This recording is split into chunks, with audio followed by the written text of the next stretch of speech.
On July 3rd, an Iranian flight from Tehran arrived in Sanaa in the Houthi-controlled territory.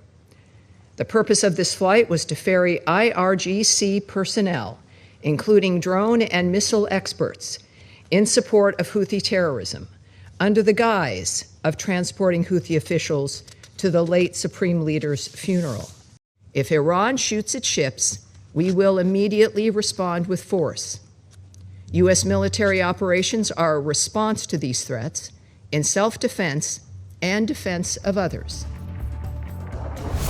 The U.S. appears to have confirmed it backed Saudi plans targeting Sanaa airport as tensions over Yemen continue to escalate. Global powers clash at the UN as conflicts across the Middle East push regional tensions even higher. Washington accuses Iran of using civilian flights to move personnel and military support into Houthi-controlled Yemen. The U.S. claims IRGC weapons experts entered Sanaa on civilian flights to reinforce Houthi capabilities. Washington warns Iran that any attack on commercial shipping will be met with a direct military response. The dispute follows reports that Trump backed a proposed Saudi military operation against the Houthis, according to Axios. Axios reports Trump gave his approval during a phone call with Saudi Crown Prince Mohammed bin Salman. On July 3rd, an Iranian flight from Tehran arrived in Sanaa in the Houthi-controlled territory. The purpose of this flight was to ferry IRGC personnel, including drone and missile experts, in support of Houthi terrorism, under the guise of transporting Houthi officials to the late Supreme Leader's funeral. This kind of support enables the Houthis to terrorize the Yemeni people and threaten freedom of navigation in the Red Sea and surrounding waterways. We have not seen Iran attempt such outwardly brazen support for the Houthis since the 2015 aborted Mahan air flights to Sanaa. In fact, Houthi leaders publicly celebrated the recent flight as a successful evasion of international efforts to isolate the terrorist group. These actions constitute a violation of Security Council Resolution 2216. Resolution 2216 prohibits the supply, sale, or transfer of arms and related material, technical assistance, training, or other support to the Houthis related to military activities or the use of arms and related material, including drones and missiles. The United States has repeatedly called out this long-running record of violations. For nearly a decade, and with Iranian assistance, the Houthis have steadily demonstrated increasing military sophistication, including through frequent cross-border drone and missile attacks and reported use of cluster munitions. That mounting capability is in itself evidence that the Houthis have received external support in violation of the targeted arms embargo. Moreover, this morning, a second Iranian flight entered Yemen despite explicit public instructions from the Republic of Yemen government not to do so. The Islamic Republic of Iran's willful disregard for the sovereignty of Yemen and the collective decisions of this council is simply unacceptable. Similarly, we have seen Iran's blatant disregard of Security Council Resolution 2817.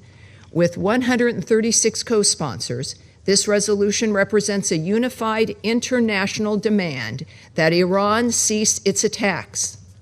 The Iranian regime nevertheless chooses to defy Resolution 2817 with continued attacks, both directly and through its proxies, against its neighbors and maritime shipping. If Iran shoots its ships, we will immediately respond with force. U.S. military operations are a response to these threats in self-defense and defense of others. Furthermore, as Secretary Rubio stressed during his trip to the region last month, the United States will continue to stand with our partners in the region Make no mistake, this is not a talking point. It is a commitment that we will back and are backing with action.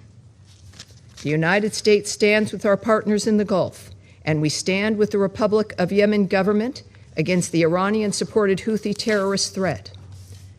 We remain committed to working with Council members to use all available tools, including sanctions, to support a peaceful resolution to the conflict in Yemen and to safeguard international peace and security. And finally, we once again urge the Council to communicate to Iran unequivocally that these unambiguous actions are contrary to international law and are unacceptable. The Mahan Air flight on 3rd of July should have been agreed upon with the official authorities. Nevertheless, we believe it's important to take note of the fact that this was a strictly humanitarian flight. We do not see this incident bringing about either human casualties nor any material damage, although it did result to an escalation in Yemen and in the region. This is particularly dangerous given the escalation we're seeing in the Persian Gulf. We call on all parties to reduce tensions, to exercise restraint, and we also call on them to partake in dialogue so as to settle their differences.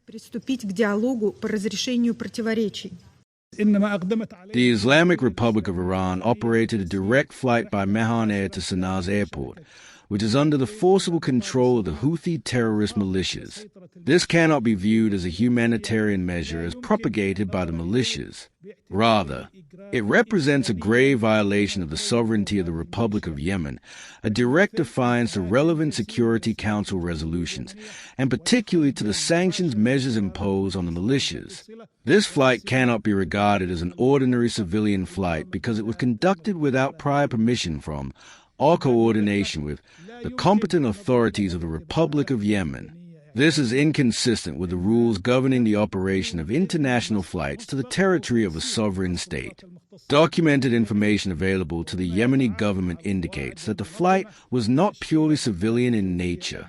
The flight carried personnel, know-how, and military and dual-use equipment. The Yemeni government reserves the right to submit to the information and evidence in its possession to the Sanctions Committee and the panel of experts on Yemen for the necessary action within their mandates.